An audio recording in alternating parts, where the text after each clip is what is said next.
Dr. Van had treated a lot of strange things in her career. She had set the broken leg of a sandcrawler from the outer dunes. She had removed a swallowed stone from a juvenile skyfin. She had once spent 4 hours calming down a panicked fluff grazer that had somehow gotten its ears stuck in a feeding tube. She thought she had seen enough to handle most things without flinching. Then she looked at her appointment list. IT was a slow morning at the clinic on Duven Station.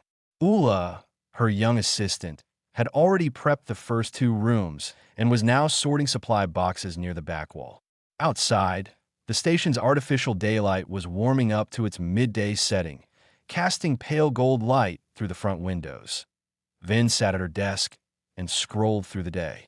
Routine, routine, routine. A fluff grazer with a sore paw. A domestic skyfin showing early signs of scale rot. A follow-up for an elderly Solari family's companion animal that had been refusing food. And then, at the very bottom of the list, one entry that made her antennae go stiff. She read it twice. Species, Earth Monitor Lizard. Varanus sylvator. Owner, Dale Harrow. Human. Reason for visit, annual wellness check and nail trim. She sat very still for a moment. Then she pulled up the species file. She had looked up Earth animals before. It was something most Solari did when the integration program first announced that humans would be settling on Duven. They had all been curious. Some had been excited. A few had gone quiet after reading too much. Vin had read enough to understand the general situation. Earth was a death world. It was not a gentle place. The things that lived there were built for survival in ways that most Galactic Union species simply were not, because most Galactic Union species had not needed to be. But reading about Earth animals in a data file was one thing. Having one on her examination table was something else entirely. She read the file on Varanus sylvator carefully. Ambush predator. Strong jaw. Serrated teeth. Venom glands in the lower jaw. Not injected directly, but introduced through the bite itself. Powerful hind legs. A tail that could strike with enough force to break the smaller bones of most known species. Keen sense of smell through the tongue. Excellent eyesight. Fast when motivated. The data file included a size reference. Average adult length, 1.5 to 2 meters. Weight, up to 20 kilograms. She closed the file and sat quietly with her thoughts for a moment. Then she called Ula in. Ula read the file over Ven's shoulder. Her antennae did the same thing Ven's had done. They went stiff, then flat. Is it domesticated? Ula asked. The file says they are kept as pets on Earth, Ven said. In homes, by individual humans. Ula looked at the image in the file. The monitor lizard in the photo was draped across a piece of sun-warmed rock. It looked like something that had decided a very long time ago that it did not need to rush. Its eyes were half open. Its tongue was out. It was the kind of stillness that did not mean calm. It meant patience. The owner's note says he's been coming here since the clinic opened. Ula said, reading ahead. He registered bricks when he first arrived on Duven. Wellness checks every year. No incidents recorded. No incidents recorded here, Vin said. That does not tell us much. Ula nodded slowly. What do we do? Vin straightened her coat. She had 4 arms, a calm professional voice, and 18 years of veterinary experience. She was not going to cancel an appointment because of nerves. We treat the patient, she said. Like always. We just pay attention. Ula looked like she had several more thoughts on the subject, but she kept them to herself. An hour later, the clinic door opened. Dale Harrow was not what Van had been expecting, though she was not entirely sure what she had been expecting. He was an average-sized human. Dark hair, a bit tired around the eyes, wearing a plain work shirt with the sleeve rolled up on one arm. He carried the animal carrier the way someone carries something heavy that they are used to carrying. Easily, without thinking about it. The carrier was large. It had ventilation slats along the sides. Through the slats, Vin could see movement. Slow, deliberate movement. The kind that did not need to be fast. The waiting room, which had been mildly busy, became very quiet. A Solari family near the window gathered their fluff grazer into their arms and moved, without making it obvious they were doing so, to the far side of the room. Dale walked to the front desk and set the carrier down with a small thud. Dale Harrow, he said. Appointment for bricks. Annual checkup. He paused. He was grumpy about the carrier this morning, just so you know. He knocked his water bowl over before I got the door shut, so he might be a little sulky. Vin's assistant at the front desk looked at the carrier, then back at Dale, then wrote something in the appointment log with the specific focus of someone choosing not to think too hard about what they were writing. "Room 3 is ready," she said. Dale picked up the carrier. From inside, it came a long, slow sound. Not quite a hiss, more like a rumble. The sound of something large expressing mild displeasure. Dale looked down at the carrier. "You're fine," he told it. "Stop being dramatic." Vin, watching from the hallway, took a slow breath. She reminded herself she was a professional. She went to open the door to Room 3. Room 3 had a large steel examination table, 2 overhead lights, a counter full of instruments, and a narrow observation chair in the corner where Counselor Reth was sitting. Reth was not a vet. He was a senior official with the Galactic Union Integration Office, and he had been quietly doing routine audit visits to various human-adjacent locations on Duvan Station all week. He had visited a shared cafeteria, 2 residential corridors, and a small human-run repair shop. Everything had been uneventful. He had chosen the veterinary clinic as his last stop because he expected it to be the calmest. He had arrived 20 minutes early and was reviewing notes on his datapad when Vin came in and told him, in a low and very controlled voice, that the next patient was an Earth animal and that he was welcome to stay or leave, his choice. Reth had stayed. He was, after all, an observer. Observing was his job, that he was starting to regret that. Dale set the carrier on the examination table and unlatched the front panel. He did not step back. He did not brace himself. He just opened it the way you open a door you have opened 10,000 times before, and then he waited. For a moment, nothing happened. Then bricks came out. He did not rush. He planted one front foot on the edge of the carrier, then the other, and then he pulled the rest of himself out slowly, the way something moves when it is completely sure that nothing in the room is a threat to it. His claws clicked against the steel table. His tail came out last and settled with a heavy sound. He was enormous. Vin had read the size data. She had looked at the photographs. None of that had fully prepared her for the reality of Bricks standing on her examination table and turning his head to look at her. His tongue came out. Long, dark, forked. It tasted the air. His eyes were round and gold and absolutely steady. He looked at Vin the way someone looks at a piece of furniture they are trying to decide whether to move. Behind Vin, Ula had taken 3 small steps backward without appearing to realize she was doing it. Her back was now touching the counter. Reth had gone very still in his chair. His data pad was in his lap. He was not typing. Dale was rubbing the base of Brix's tail with the back of his hand, the way you scratch a cat without thinking about it.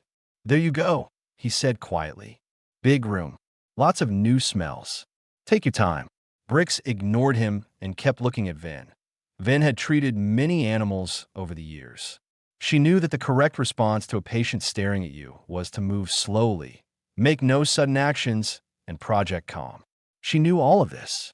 Her body was currently arguing with her about whether knowing something and doing something were the same thing.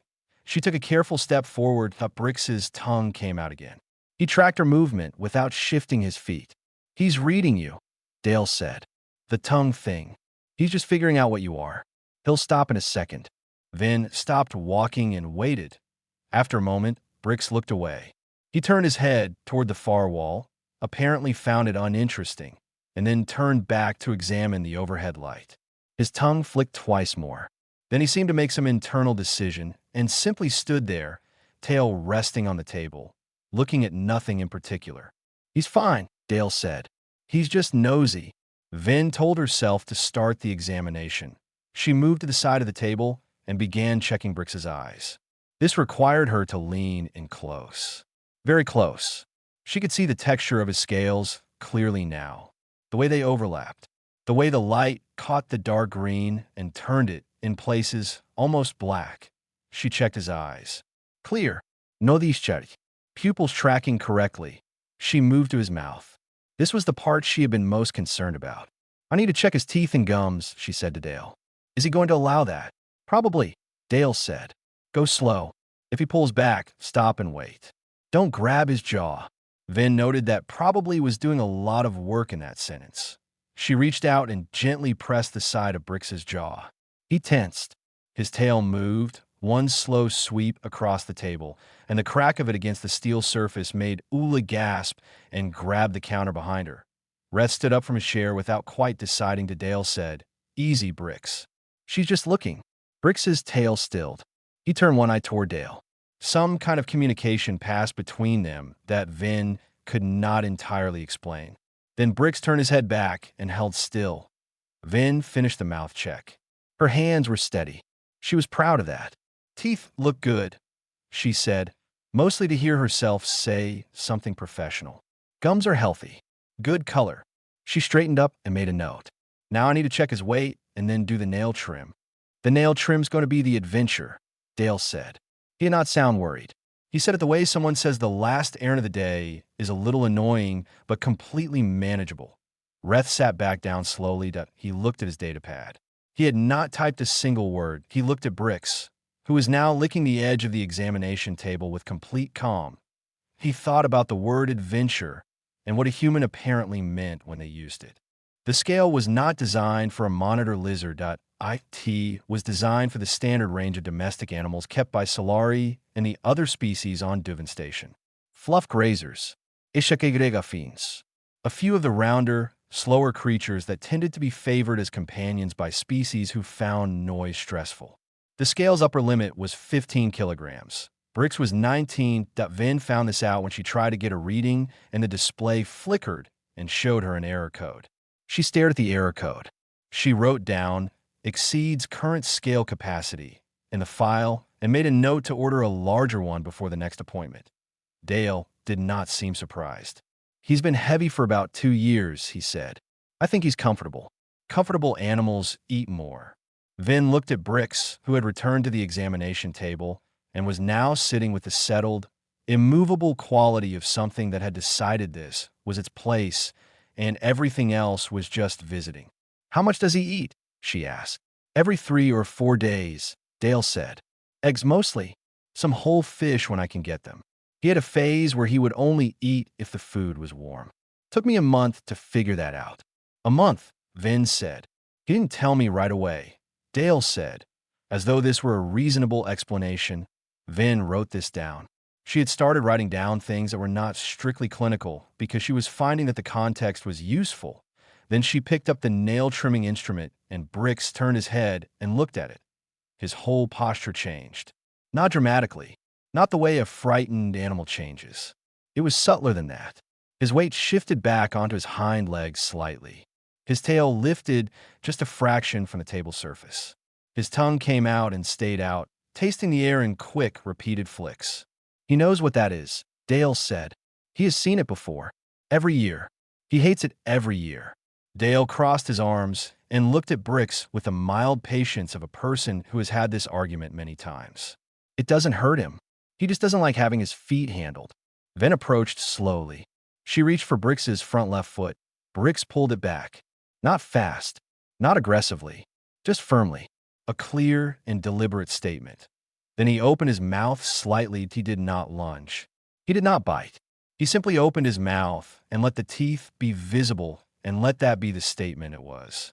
Then he made a sound low in his chest, not quite a hiss, more like the rumble that a very large, very unimpressed thing makes when it wants everyone to understand that it is very large and very unimpressed.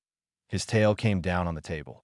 The sound was sharp and sudden, a hard crack against the steel, and it hit the room like a stone hitting water. Ula made a small noise and pressed herself harder against the counter.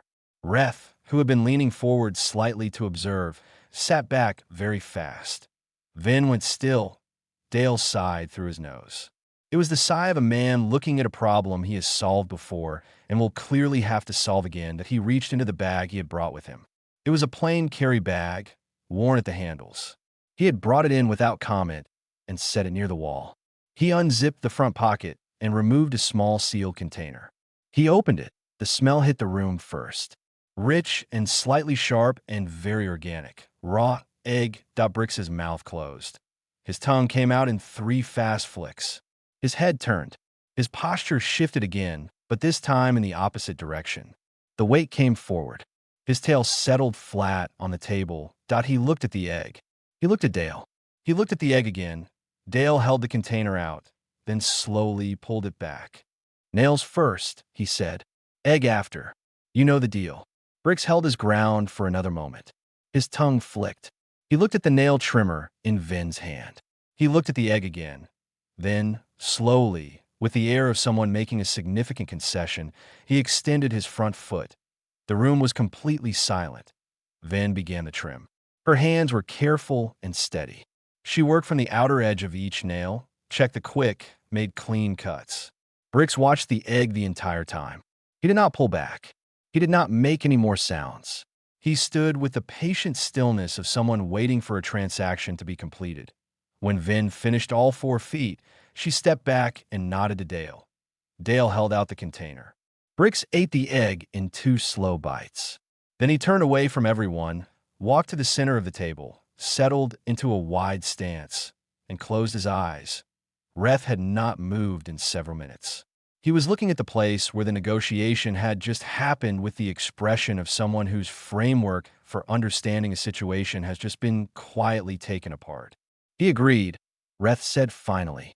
His translator gave the word the flat sound of a statement, but his tone made it a question. Dale looked at him. He always agrees, he said. Eventually. He just wants to make sure you know he doesn't have to. Vin looked at Bricks, fat and still, and apparently satisfied on her examination table. She wrote 1 word in the behavior notes section of the file. Calculated.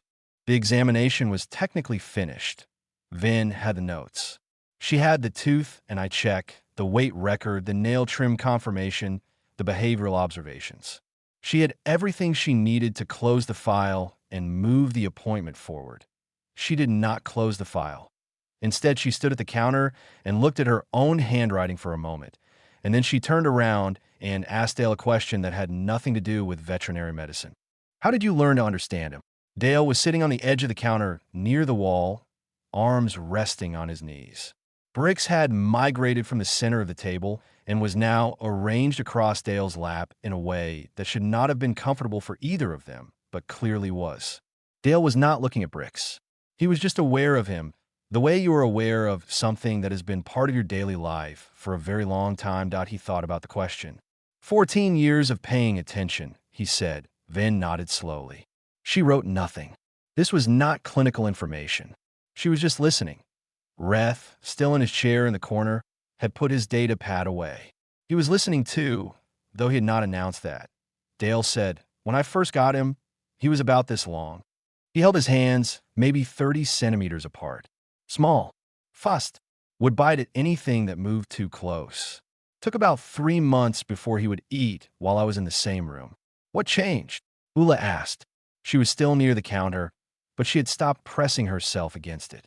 She had been listening for the last several minutes without meaning to. Nothing changed fast, Dale said. That's the thing. I just kept showing up. Same routine every day. Same feeding times. Same way of picking him up. Same places I put him down. Consistent. So he knew what I was going to do before I did it. And once he knew that, he stopped having to be ready for something bad. Brix's tail moved once, a slow shift, and settled again. The biting stopped around month 4. Dale continued.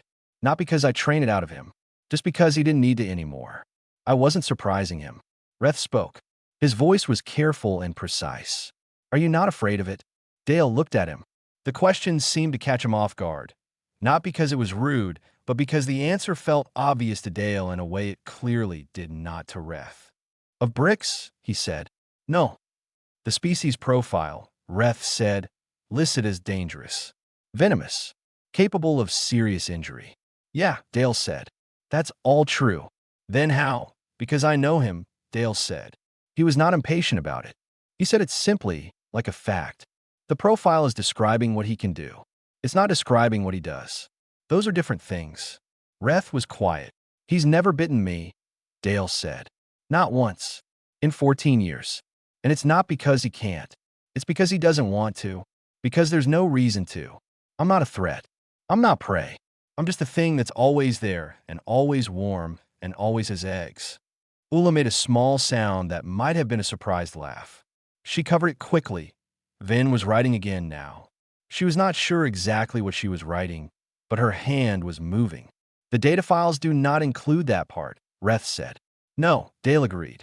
They measure the animal alone. They don't measure the relationship. Reth looked at Brix. The monitor lizard had not opened his eyes in several minutes. His breathing was slow and even. His tongue came out occasionally, tasted the air, went back in. He was doing the thing that apex predators do when they are completely safe. He was doing absolutely nothing, with total commitment. How do you know when he trusts you? Reth asked. His translator produced the word trust with a slight pause before it, as if making sure it was the right one. Dale looked down at the weight across his legs. He falls asleep on me, he said. The room was quiet for a moment. Vin looked at her file. She had written several things that were not in any standard examination format. She read them back. Body language consistent throughout. Responded to familiar cues from owner. Demonstrated patience when presented with understood exchange. No aggression. No distress. That T the bottom she wrote. 14 years. 0 incidents. Trust established through consistency, not force. She looked at that last line for a moment. Then she looked at Dale, who was watching Brix breathe, and at Brix, who was doing nothing more threatening than existing, warm and heavy and deeply, completely relaxed. Reth picked up his datapad. He opened a new document. He did not know yet what he was going to write. He just knew that whatever he put in his audit report about this visit was going to take more thought than the ones about the cafeteria and the repair shop. He typed a single word at the top of the blank document and stopped.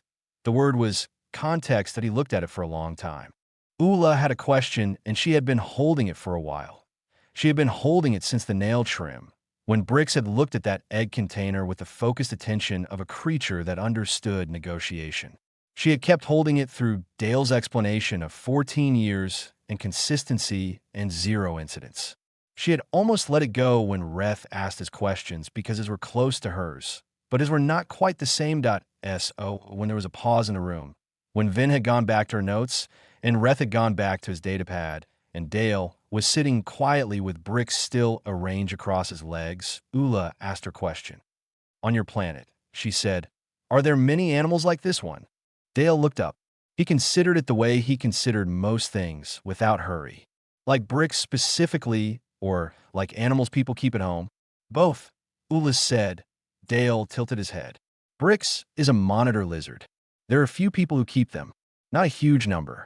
They're a lot of work, and not everyone gets along with them. But animals in general? He paused. Yeah, most people on Earth have at least one. What kinds?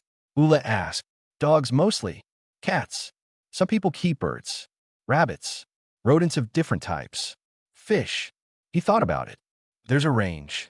Vin looked up from her counter. Dogs, she said. I've read about dogs. They descended from wild pack predators. Gray wolves, yeah, Dale said. Over a long time, through a lot of generations, they changed. Now most of them just want to sit next to you on something soft and be told they're doing a good job. They still have the teeth, Vin said. They do, Dale agreed. And cats, Ula said. She had clearly also done some reading. Obligate carnivores. Ambush hunters. Retractable claws. Correct. People keep those in their homes. In their beds, usually, Dale said. Ula's antennae moved. Voluntarily, everyone in the arrangement thinks it's voluntary, Dale said. The cats have different information. Reth, who had been quiet, looked up from his pad. You mentioned birds. Parrots, some people keep. They live a long time. 50, 60 years for some species. They're smart. They learn to talk, or something close to it. Are they dangerous? Dale made a SOSO gesture with one hand. A large parrot has a beak that can crack a Brazil nut. If it decides it doesn't like you, you'll know. But most of them that are raised with people are fine. They're just very opinionated. Vin put down her stylus. She was looking at Dale with the expression of someone doing steady mental arithmetic. All of these animals, she said slowly, they're all, by nature, hunters or prey with strong survival instincts. And humans live with them. Yes. In small enclosed spaces. Houses and apartments, yes. And this is normal. Dale looked mildly puzzled by the direction of the question. It's very normal. Most people who grow up with a pet can't imagine not having one. Reth set his data pad down on his knee. Why, he asked. It was a simple question, but he asked it like it was the only question that mattered. Dale was quiet for a moment. He looked at Brix, who had opened his eyes briefly at the sound of conversation and then decided it was not relevant and closed them again. I don't know if I can explain all of it, Dale said. Part of it is just that humans like company, even if the company can't talk back. Maybe because of that, sometimes. He shifted slightly under Brix's weight, and Brix adjusted without waking, settling again without drama. But I think some of it is something older than that. Humans have always been drawn to things that were stronger or faster or more dangerous than they were.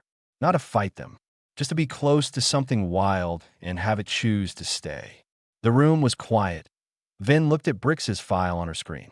She had been a vet for 18 years. She had worked with animals of many kinds. She understood, technically, what a human-animal bond was.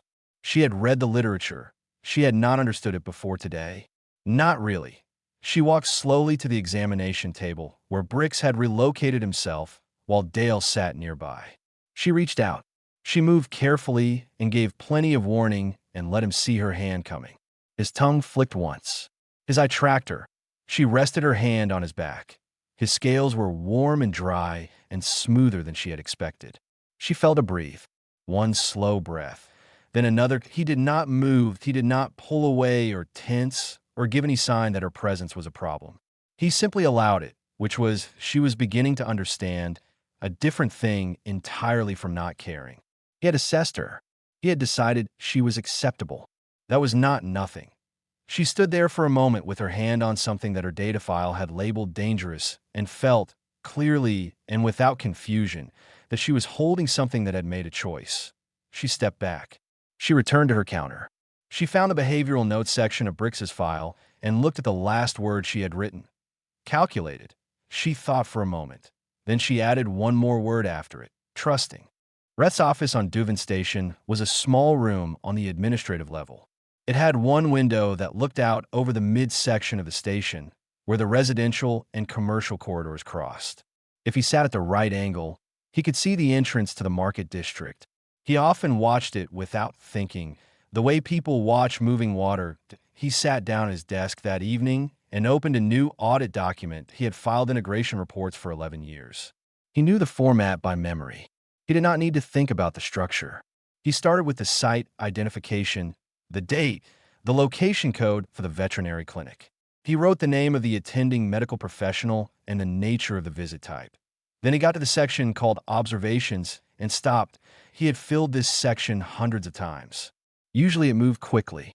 He would write what he had seen, classify it against the relevant integration benchmarks, assign a risk or progress rating, and move on.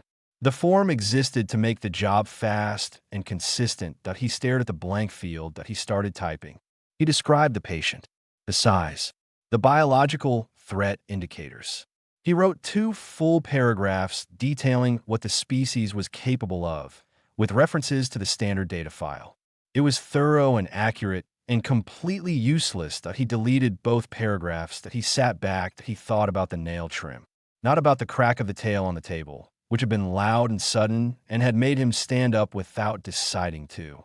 He thought about what happened after it. The container of raw egg, the way Brix had looked at it, then at Dale, then back at it. The extended pause, the slow extension of a foot, that he thought about the word Dale had used. Deal, that was what it was. An understood exchange between 2 parties who had negotiated the terms over a long period of time and now moved through the routine of it without friction, except for the part where Brix made sure everyone knew he was doing it on his own terms.